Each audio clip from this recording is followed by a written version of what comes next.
Katanya minta saya ketum lagi, tapi anak buahku nek ngene kabeh moh. Wah, terus ada yang kepengen. Wah, gile. Megawati menyindir pihak yang kepingin jadi Ketua Umum PDIP. Gile. Ketua Umum DPP PDI Perjuangan, PDIP, Megawati Soekarno Putri kembali menegaskan posisinya sebagai pemimpin partai.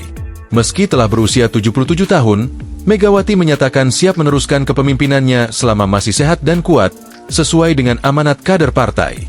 Hal itu ia katakan dalam pidato politiknya pada peringatan HUT ke-52 PDIP di Sekolah Partai, Lenteng Agung, Jakarta Selatan, Jumat, 10 Januari 2025.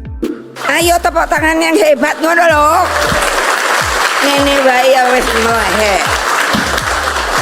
Katanya minta saya ketum lagi, tapi anak buahku nek ngene kabeh moh. Wah, terus ada yang kepengen.